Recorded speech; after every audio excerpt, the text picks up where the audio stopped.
14시간씩 공부하는데도 성적이 오르지 않는다면 문제는 노력이 아니라 문자일지도 모릅니다. 도쿄의 한 고등학생은 필기에만 하루 2시간 반을 쓰고 있었습니다. 원인은 한자였습니다. 그러던 어느 날 한국에서 전학 온 친구의 노트를 보고 놀랐습니다. 똑같은 내용을 절반의 시간 만에 써내려가고 있었던 겁니다. 비밀은 바로 한글. 단순하지만 놀랍도록 효율적인 문자. 그 작은 호기심이 일본 전역의 교육 실험으로 번졌습니다. 이 영상이 궁금하시다면 구독, 좋아요 부탁드립니다. 지금부터 그 이야기를 시작합니다. 안녕하세요. 저는 사토 켄지입니다. 도쿄 시부야구에 있는 세이케이 고등학교 3학년이에요. 이 학교는 도쿄에서 손꼽히는 명문 사립 고등학교로 유명하죠. 매년 졸업생의 60%가 도쿄대나 와세다, 게이오 같은 인류대학에 진학합니다. 저도 그 대열에 합류하고 싶었어요. 목표는 명확했습니다. 도쿄대학교 법학부였죠. 고등학교 3학년 4월 본격적인 입시 레이스가 시작됐어요.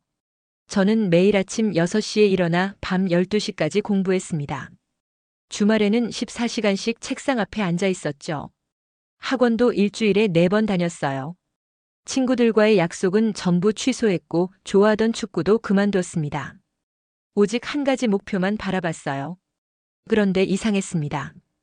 5월 모의고사 성적표를 받았을 때 충격을 받았어요. 국어 B등급, 일본사 B등급, 정치-경제 C등급이었거든요. 도쿄대 합격선인 어등급과는 한참 거리가 멀었죠. 저는 이해할 수 없었어요. 이렇게 열심히 하는데 왜 성적이 안 오르는 걸까요? 저는 제 공부 방식을 철저히 분석하기 시작했습니다.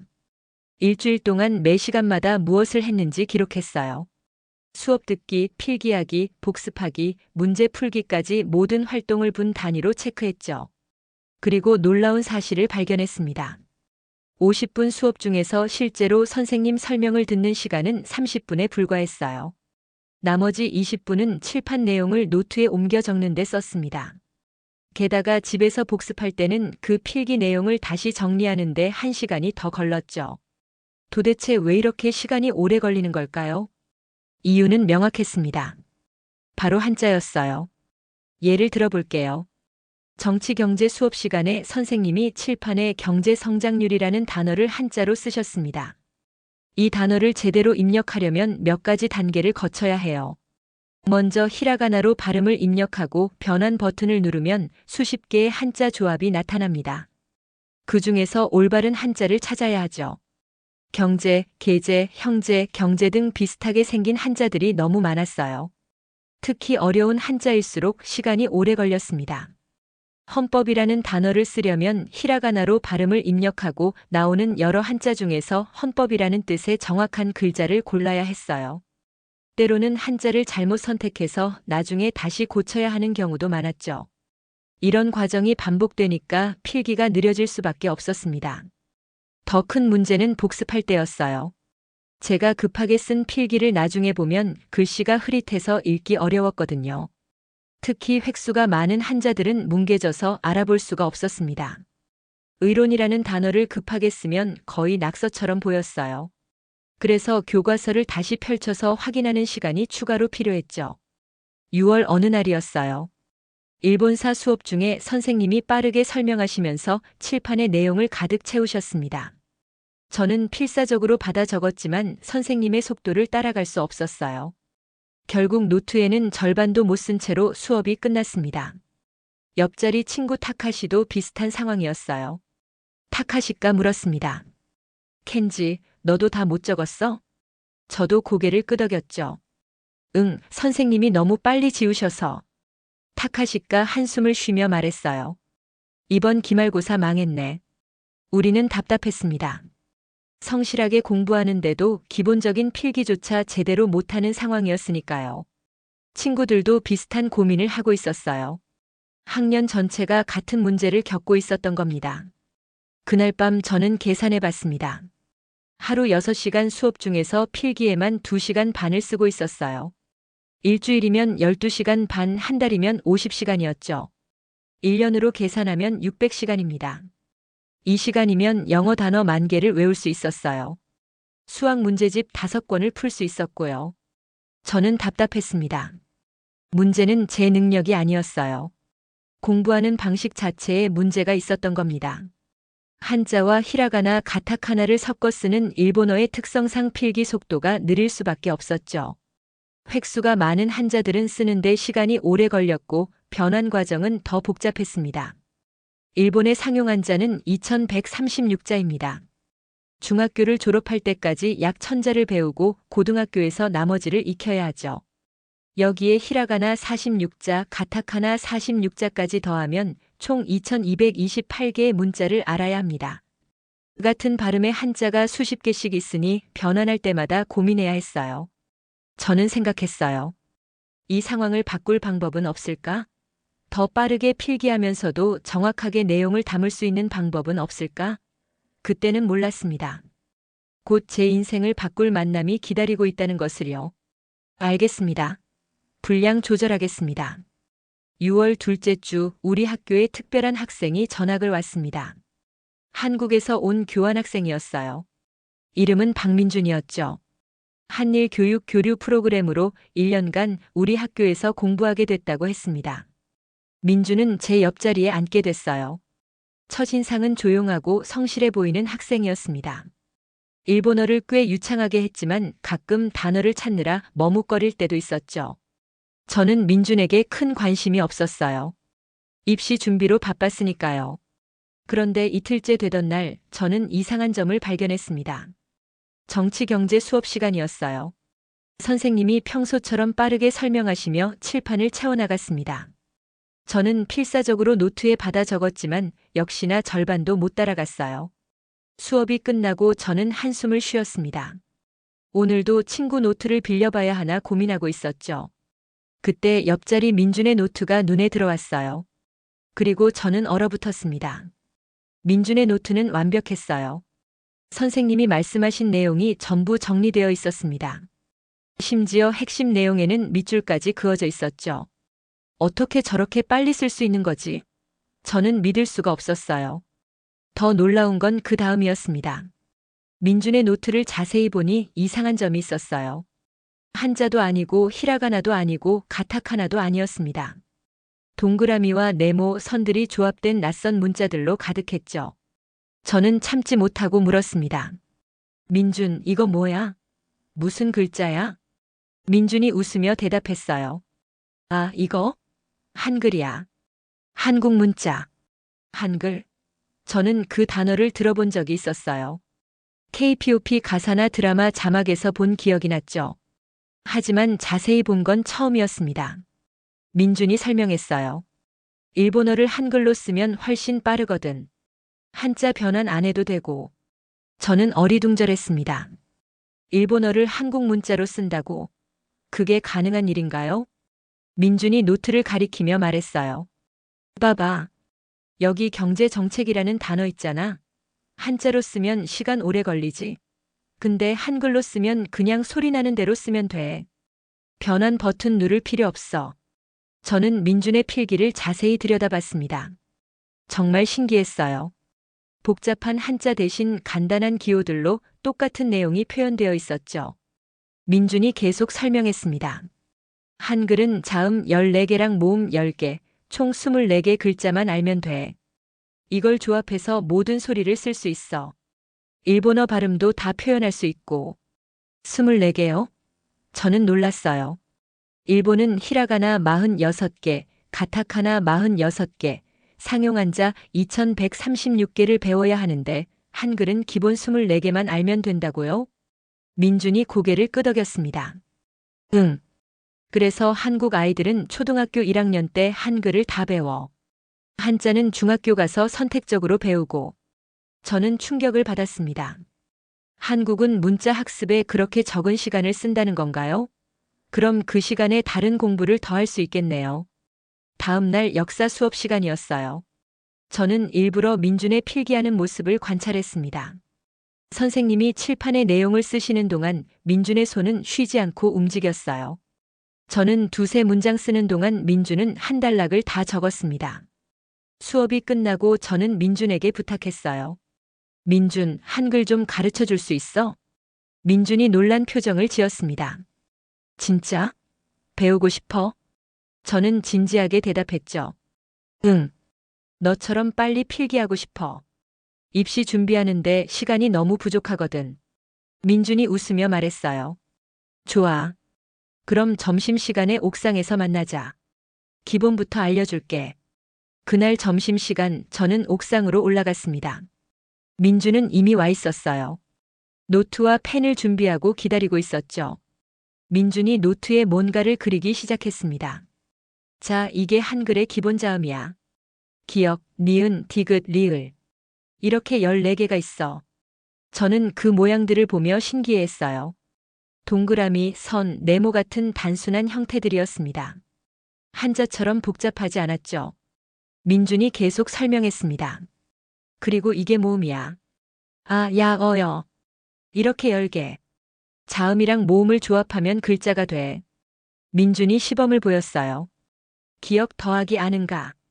니은 더하기 아는 나. 이런 식으로 만드는 거야. 저는 놀라움을 감추지 못했습니다. 마치 레고 블록을 조립하는 것 같았어요.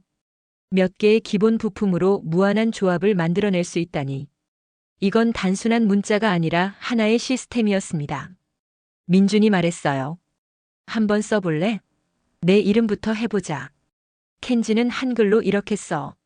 민준이 3개의 글자를 써보였습니다. 저는 그걸 따라 썼어요. 생각보다 어렵지 않았습니다. 몇 번 연습하니 금방 익숙해졌죠. 그날 저녁 저는 집에 돌아와서도 한글 생각뿐이었습니다. 24개 글자만 알면 모든 소리를 쓸 수 있다는 게 믿기지 않았어요. 이게 정말 제 공부 방식을 바꿀 수 있을까요? 저는 확인하고 싶었습니다. 그날 밤 저는 결심했습니다. 주말 이틀 동안 한글을 완전히 마스터하겠다고요. 토요일 아침 8시 저는 책상 앞에 앉아 민준이 써준 한글 자음과 모음표를 펼쳤습니다. 자음 14개부터 시작했어요.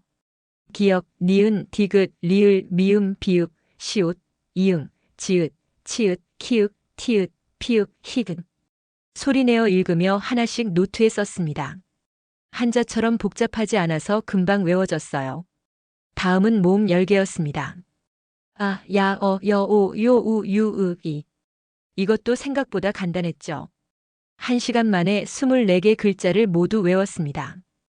이제 조합하는 방법을 배울 차례였어요. 민준이 알려준 대로 자음과 모음을 조합했습니다. 기억 더하기 아는가, 니은 더하기 아는 나. 마치 수학 공식처럼 규칙적이었어요. 제 이름부터 써봤습니다. 켄지. 한글로 쓰니까 3글자였어요. 일본어로는 한자와 히라가나를 섞어 쓰는데 한글로는 이렇게 간단하게 표현됐습니다. 다음은 친구 이름을 써봤어요. 타카시, 유타, 사쿠라. 모두 술술 써졌습니다. 신기했어요. 불과 2시간 전만 해도 한 글자도 몰랐는데 이제는 일본어 발음을 한글로 쓸 수 있게 됐으니까요. 점심을 먹고 나서는 본격적인 실험에 들어갔습니다. 정치 경제 교과서를 펼치고 한 페이지를 한글로 옮겨 적어봤어요. 처음에는 느렸습니다. 어떤 글자를 조합해야 할지 고민하는 시간이 필요했거든요. 하지만 30분쯤 지나니까 속도가 붙기 시작했어요. 1시간 후에는 거의 생각 없이 쓸 수 있었습니다. 그리고 놀라운 걸 발견했죠. 한글로 쓴 노트가 한자로 쓴 노트보다 훨씬 깔끔했어요. 일요일에는 실전 테스트를 했습니다.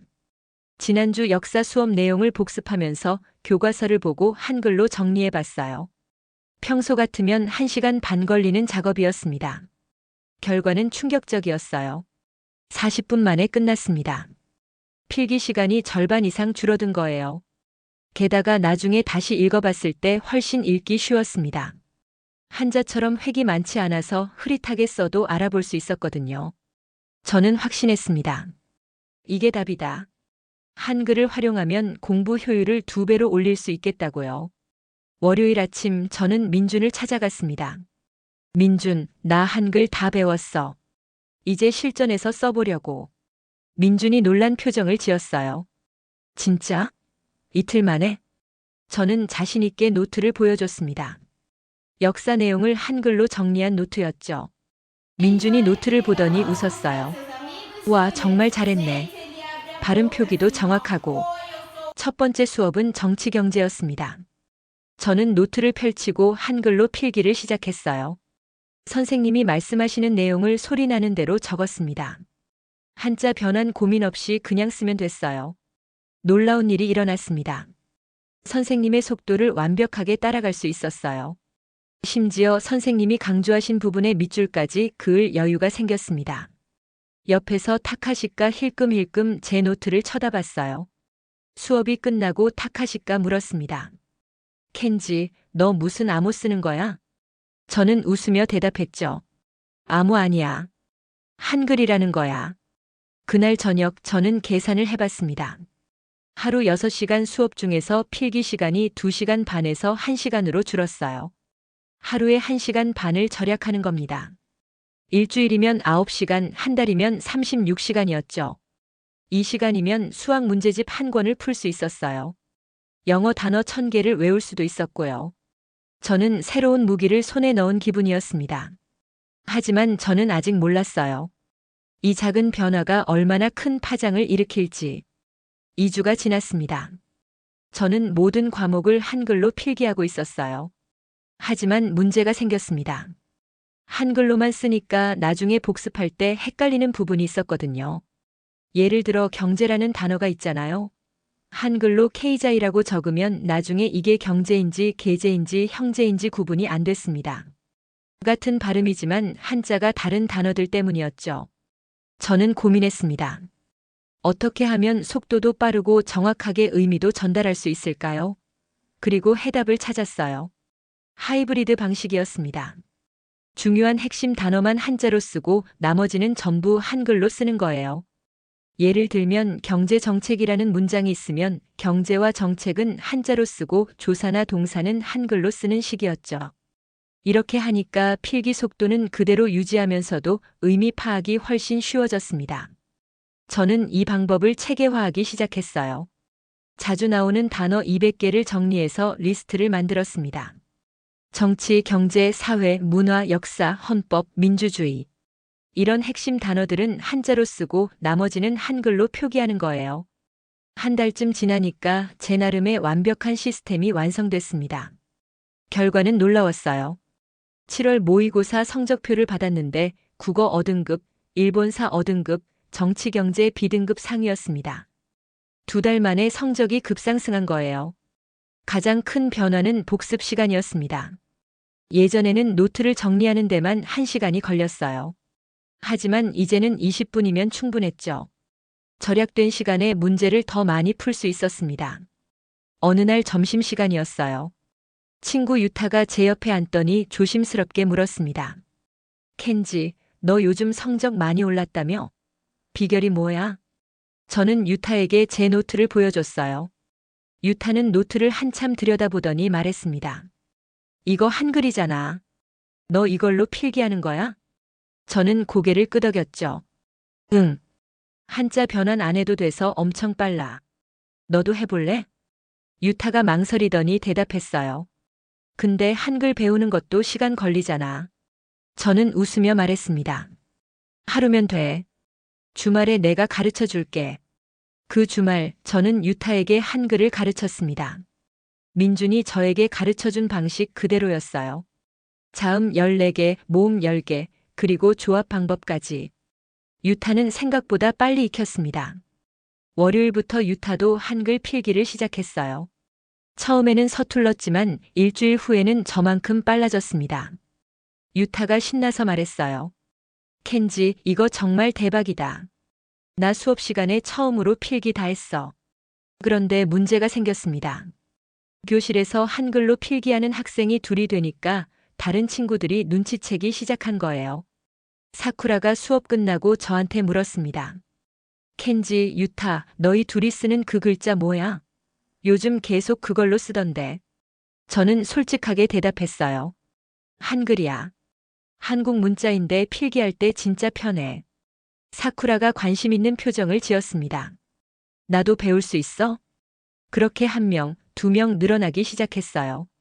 한 달 후에는 우리 반에서 5명이 한글로 필기를 하고 있었습니다. 모두 성적이 오르기 시작했죠.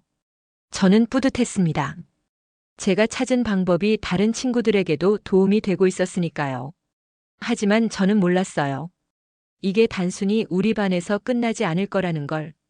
8월 첫째 주 일요일 밤이었습니다. 저는 방에서 수학 문제를 풀고 있었어요. 그때 휴대폰에 알림이 계속 울렸습니다. 처음에는 무시했지만 알림이 멈추지 않았죠. 휴대폰을 확인했는데 깜짝 놀랐습니다. 트위터에 제 이름이 멘션된 게 50개가 넘었어요. 무슨 일인가 싶어서 확인해 봤더니 유타가 제 노트 사진을 올린 거였습니다. 유타는 이렇게 썼어요. 친구가 개발한 필기법 덕분에 모의고사 성적이 2등급 올랐습니다. 일본어를 한글로 쓰면 필기 속도가 2배 빨라져요. 입시 준비하는 분들 꼭 보세요. 저는 당황했습니다. 유타한테 전화를 걸었어요. 유타, 너 왜 내 노트 사진 올렸어? 유타가 미안하다는 듯이 말했습니다. 미안, 켄지. 근데 이거 너무 좋아서 다른 사람들한테도 알려주고 싶었어. 괜찮지? 저는 한숨을 쉬었습니다. 이미 올라간 거 어쩔 수 없죠.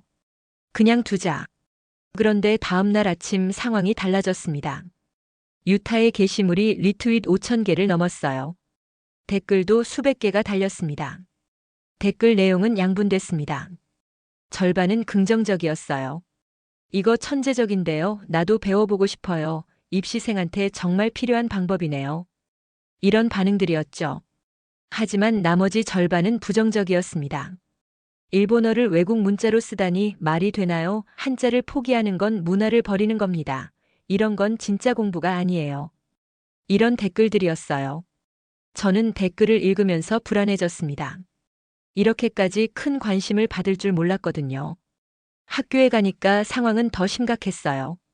복도에서 다른 반 학생들이 저를 알아봤습니다. 한 학생이 다가와서 물었어요. 혹시 한글 필기법 개발한 사토 켄지 맞아요? 저는 어색하게 고개를 끄덕였습니다. 그러자 그 학생이 신나서 말했어요. 저 2학년인데요. 저도 배우고 싶어요. 어떻게 시작하면 돼요? 점심시간에는 제 책상 앞에 10명이 넘는 학생들이 모였습니다. 모두 한글 필기법에 대해 물어봤어요. 저는 당황스러웠지만 아는 대로 설명해 줬습니다. 그날 저녁 더 큰 일이 터졌습니다. 야후 재팬 뉴스에 기사가 올라온 거예요. 제목은 이랬습니다. 도쿄 명문고 학생이 개발한 충격적 공부법, 한글로 필기하면 성적이 오른다.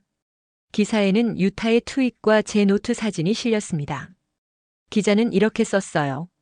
일본 입시 제도의 맹점을 파고든 기발한 방법이지만 전통 교육계는 우려를 표하고 있다. 조회수는 24시간 만에 10만을 넘었습니다. 댓글창은 난리가 났어요. 찬성과 반대 의견이 격렬하게 부딪혔죠. 찬성 측은 말했습니다. 효율적인 방법을 찾은 건데 왜 비난하나요? 입시는 전쟁입니다. 이기는 게 중요해요. 반대 측은 반박했습니다. 한자는 일본 문화의 핵심입니다. 이런 식으로 편법을 쓰면 안 됩니다. 저는 휴대폰을 보며 한숨을 쉬었습니다. 그냥 저 혼자 조용히 쓰려고 했던 건데 이렇게 커질 줄은 몰랐어요. 더 큰 문제는 이제 학교도 이 사실을 알게 됐다는 거였습니다. 다음 날 아침 담임 선생님이 저를 불렀습니다. 켄지, 교장 선생님이 너를 보자고 하신다. 지금 교장실로 가봐. 저는 가슴이 철렁했습니다. 교장실 앞에 서니 손이 떨렸어요. 문을 두드리고 들어가니 교장 선생님과 교감 선생님, 그리고 국어과 주임 선생님이 앉아 계셨습니다. 교장 선생님이 심각한 표정으로 말씀하셨어요. 사토 켄지, 내가 요즘 한글로 필기를 한다며? 그리고 그걸 다른 학생들에게 가르치고 있다고 들었다. 저는 조심스럽게 대답했습니다. 네, 맞습니다. 하지만 학교 규칙을 어긴 건 아닙니다. 교장 선생님의 목소리가 낮아졌어요. 규칙을 어긴 건 아니지. 하지만 이건 교육의 본질을 흔드는 문제야. 교장실 분위기는 무겁고 긴장감이 흘렀습니다. 국어과 주임인 이토 선생님이 먼저 말씀하셨어요. 켄지, 내가 한글을 배운 건 개인의 선택이야. 하지만 그걸 다른 학생들에게 확산시키는 건 문제가 달라. 저는 반박했습니다. 선생님, 저는 강요한 적 없습니다. 친구들이 물어봐서 알려준 것 뿐이에요. 교감 선생님이 끼어들었어요.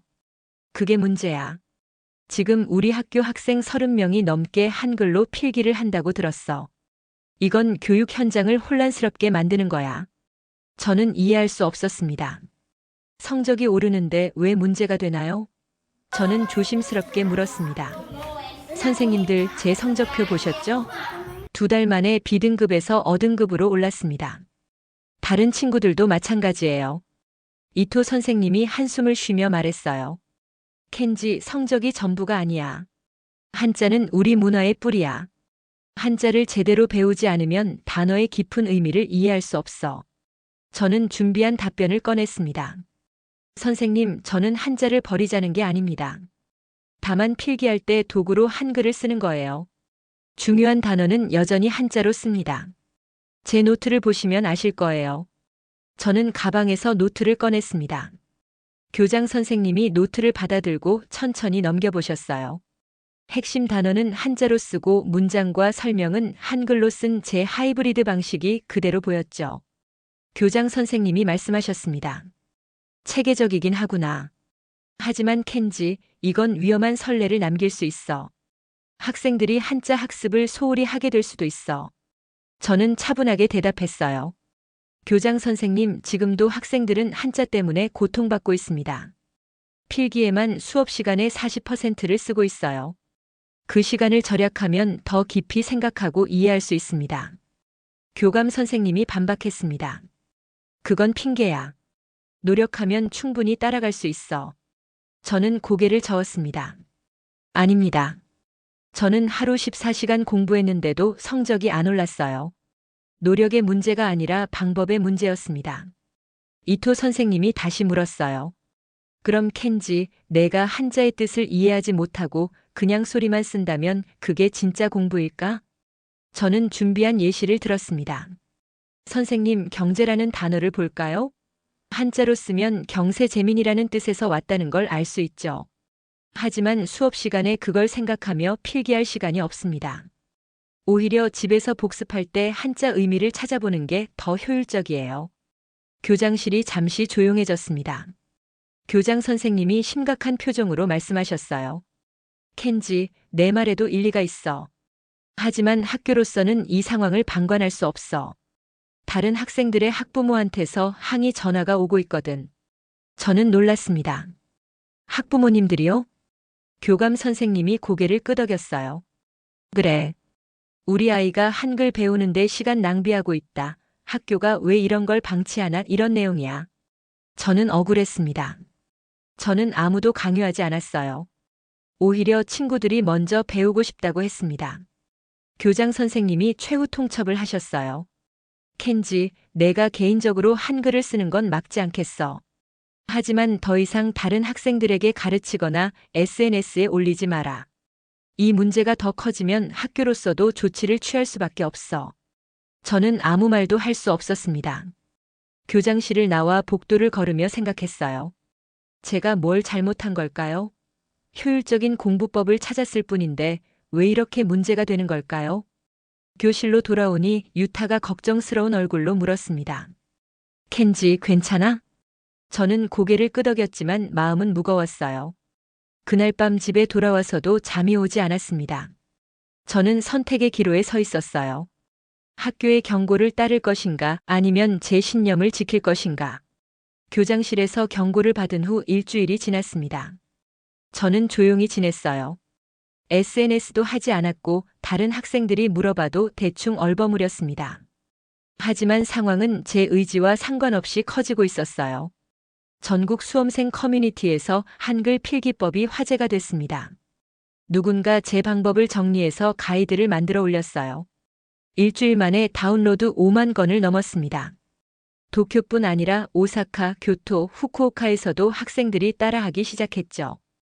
8월 셋째 주 NHK 교육방송국에서 연락이 왔습니다. 담임 선생님이 저를 부르셨어요. 켄지, NHK에서 너한테 인터뷰 요청이 들어왔어. 변화하는 일본 입시라는 다큐멘터리 프로그램이래. 저는 망설였습니다. 학교에서 조용히 하라고 했잖아요. 담임 선생님이 말씀하셨어요. 그건 내가 교장 선생님한테 말씀드릴게. 이건 내가 결정할 문제야. 내 이야기를 세상에 알리고 싶은지 생각해봐. 그날 저녁 집에서 부모님과 상의했습니다. 아버지가 물으셨어요. 켄지, 너는 어떻게 하고 싶니? 저는 솔직하게 대답했습니다. 저는 제 방법이 틀렸다고 생각하지 않아요. 오히려 더 많은 학생들이 이 방법으로 도움을 받았으면 좋겠어요. 어머니가 걱정스럽게 말씀하셨죠. 하지만 학교랑 마찰이 생길 수도 있어. 대학 입시에 영향을 미칠 수도 있고. 저는 고민했습니다. 안전하게 가는 게 맞을까요? 아니면 제 신념을 지키는 게 맞을까요? 다음 날 민준을 만났습니다. 저는 민준에게 모든 상황을 설명했어요. 민준이 조용히 듣더니 말했습니다. 켄지, 한국에도 비슷한 논쟁이 있었어. 한글 전용이냐 한자 혼용이냐 같은 거. 결국 실용성이 이겼어. 민준이 계속 말했어요. 너는 옳은 일을 하고 있어. 도구는 사람을 위해 있는 거야. 사람이 도구를 위해 고통받으면 안 돼. 그 말이 제 마음을 움직였습니다. 저는 결심했어요. NHK 출연을 수락하겠다고. 9월 첫째 주 촬영이 있었습니다. 스튜디오에는 교육 전문가 2명과 제가 앉았어요. 한 명은 전통 교육을 지지하는 교수님이었고 다른 한 명은 교육 혁신을 연구하는 전문가였습니다. 진행자가 저에게 물었습니다. 사토 켄지 학생, 한글 필기법을 시작한 계기가 뭔가요? 저는 차분하게 대답했어요. 하루 14시간 공부해도 성적이 안 올랐어요. 분석해보니 필기에만 시간을 너무 많이 쓰고 있었습니다. 한글을 활용하니 그 시간이 절반으로 줄었고 성적도 올랐습니다. 전통교육 지지 교수가 반박했습니다. 하지만 한자는 단순한 문자가 아닙니다. 문화와 역사가 담긴 우리의 자산이죠. 그걸 포기하는 건 정체성을 잃는 겁니다. 저는 준비한 답변을 했어요. 교수님, 저는 한자를 포기하지 않았습니다. 제 노트를 보시면 핵심 단어는 한자로 쓰여 있어요. 다만 효율을 위해 도구를 활용할 뿐입니다. 교육혁신 전문가가 거들었습니다. 중요한 건 학생들이 지식을 습득하는 거잖아요. 어떤 도구를 쓰든 결과가 좋다면 인정해야죠. 토론은 30분 동안 이어졌습니다. 저는 제 경험을 솔직하게 말했어요. 통계 자료도 보여줬습니다. 한글 필기를 쓴 학생들의 평균 성적 상승률, 필기 시간 단축 비율 같은 것들이었죠. 방송이 나간 건 일주일 후였습니다. 시청률이 예상보다 높았대요. 반응은 역시 양분됐지만 이번에는 달랐습니다. 교육 전문가들이 긍정적인 의견을 내기 시작한 거예요. 한 교육학자가 칼럼을 썼습니다. 도구는 변해야 한다. 학생들이 고통받는 시스템을 방치하는 건 교육자의 직무유기다. 문부 과학성에서도 움직였습니다. 다양한 학습 방법을 인정하는 방향으로 가이드라인을 검토하겠다는 발표가 나왔어요. 그리고 놀라운 일이 일어났습니다. 도쿄대학교 입시 설명회에서 질문이 나온 거예요. 한글로 작성한 답안지도 채점 대상인가요? 도쿄대 입학처장이 대답했습니다. 내용이 정확하다면 어떤 방식으로 쓰든 상관없습니다. 우리는 지식을 평가하는 거지 필기 도구를 평가하는 게 아닙니다. 저는 안도의 한숨을 쉬었습니다. 제 선택이 틀리지 않았구나. 그날 밤 민준이 문자를 보냈어요. 켄지, 내가 해냈어. 축하해. 도쿄대 입학처장의 발언이 뉴스에 나간 다음 날 학교 분위기가 완전히 바뀌었습니다. 교장 선생님이 저를 따로 불러 말씀하셨어요. 켄지, 우리가 너무 성급했던 것 같다. 내 방법이 정말 효과적이라는 게 증명됐어. 앞으로 학교에서 공식적으로 지원하겠다. 저는 놀랐습니다. 일주일 전만 해도 징계를 논의하던 학교가 이제는 지원하겠다고 하니까요. 교장 선생님은 계속 말씀하셨습니다. 다음 달부터 점심시간에 특강을 열어보면 어떻겠니? 관심 있는 학생들을 대상으로 한글 필기법을 가르치는 거야. 내가 강사를 맡아주면 좋겠어. 7월 첫째 주 첫 특강이 열렸습니다. 학교 강당에 200명의 학생이 모였어요. 1학년부터 3학년까지 심지어 선생님 몇 분도 참석하셨죠. 저는 떨리는 마음으로 단상에 올라갔습니다. 안녕하세요. 3학년 사토 켄지입니다. 오늘은 제가 지난 3개월간 사용한 한글 필기법에 대해 이야기하려고 합니다. 저는 프로젝터로 제 노트를 보여주며 설명했어요. 어떻게 한글 자음과 모음을 익혔는지, 어떤 단어들을 한글로 쓰면 효과적인지, 한자와 어떻게 조화롭게 섞어 쓰는지 말이죠. 1시간 동안 강의를 마치자 학생들이 박수를 쳤습니다. 특강 이후 반응은 뜨거웠어요. SNS에 후기가 쏟아졌습니다. 정말 유용했어요. 당장 내일부터 써볼게요. 왜 진작 이런 방법을 몰랐을까? 켄지 선배 최고. 댓글들을 읽으며 뿌듯했습니다. 그런데 더 놀라운 일이 생겼어요. 다른 학교에서도 연락이 오기 시작한 겁니다. 오사카의 한 고등학교에서 이메일을 보냈습니다. 저희 학교에서도 특강을 해주실 수 있나요? 교토, 후쿠오카, 삿포로에서도 초청 요청이 들어왔죠. 8월 한 달 동안 저는 전국 5개 도시를 다니며 특강을 했습니다. 민준도 함께 갔어요. 매번 20만 300명의 학생들이 모였고 모두 진지하게 들어주었습니다. 강의가 끝날 때마다 학생들이 다가와 질문하고 감사 인사를 했어요. 9월에는 더 큰 일이 벌어졌습니다. 문부과학성에서 전국 고등학교를 대상으로 설문조사를 실시했어요. 한글 필기법에 대해 들어봤는가? 사용해봤는가? 효과가 있었는가? 같은 질문들이었죠. 결과는 놀라웠습니다. 전국 고등학생의 23%가 한글 필기법에 대해 알고 있었고 그중 절반 이상이 실제로 사용해 보았다고 답했어요.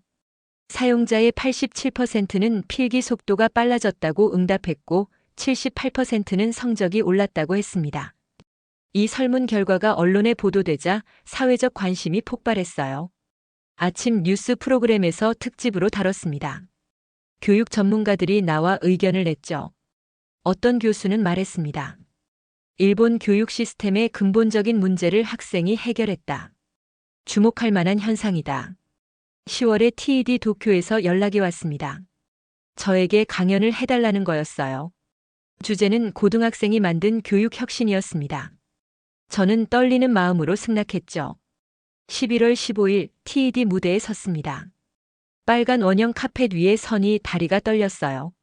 하지만 관객석을 보는 순간 용기가 났습니다. 수백 명이 저를 믿고 기다리고 있었으니까요. 여러분, 저는 평범한 고등학생입니다. 하지만 저는 작은 호기심에서 시작해 제 공부 방식을 바꿨고 그것이 전국의 학생들에게 퍼져나갔습니다. 변화는 항상 작은 것에서 시작됩니다. 여러분도 할 수 있습니다. 강연이 끝나자 기립박수가 쏟아졌어요. 그날 밤 유튜브에 올라간 영상은 일주일 만에 100만 조회수를 넘었습니다. 12월 초 일본 교육학회에서 공식 보고서를 발표했습니다. 제목은 한글 필기법이 일본 고등학생의 학습 효율성에 미치는 영향이었어요. 연구진은 전국 500명의 학생을 대상으로 3개월간 실험을 진행했고 결과는 명확했습니다. 한글 필기법 사용 그룹이 비사용 그룹보다 평균 필기 속도가 34% 빨랐고 시험 성적은 평균 12점 높았습니다. 보고서는 결론을 이렇게 맺었어요. 한글 필기법은 일본어의 구조적 한계를 보완하는 효과적인 학습 도구다. 학생들의 자발적 참여를 전제로 교육 현장에 도입할 가치가 있다. 이제 센터 시험까지 한 달 남았습니다. 저는 매일 과거 문제를 풀며 실력을 점검했어요. 한글 필기법 덕분에 복습 시간이 크게 줄어 문제풀이에 집중할 수 있었습니다. 모의고사 성적은 안정적으로 어등급을 유지했죠. 12월 마지막 주 민준이 한국으로 돌아가게 됐습니다. 공항에서 작별 인사를 나눴어요. 민준이 말했습니다. 켄지, 너랑 친구가 돼서 정말 좋았어. 내가 일본 교육을 바꿨잖아. 대단해. 저는 고개를 저었죠. 아니야. 내가 한 건 아무것도 없어. 내가 한글을 가르쳐줬고 나는 그걸 활용했을 뿐이야. 진짜 고마워, 민준. 민준이 웃으며 손을 내밀었어요. 우리는 꽉 악수했습니다. 다시 만나자, 친구. 꼭 도쿄대 합격해. 응, 너도 한국에서 잘해. 꼭 연락할게. 민준의 뒷모습을 보며 저는 생각했습니다. 한 사람의 작은 도움이 제 인생을 바꿨어요. 이제 제가 다른 사람들을 도울 차례였죠. 1월 13일과 14일 센터 시험 날이 왔습니다. 저는 침착하게 문제를 풀었어요. 한글로 빠르게 메모하며 핵심을 정리했고 시간이 충분했습니다.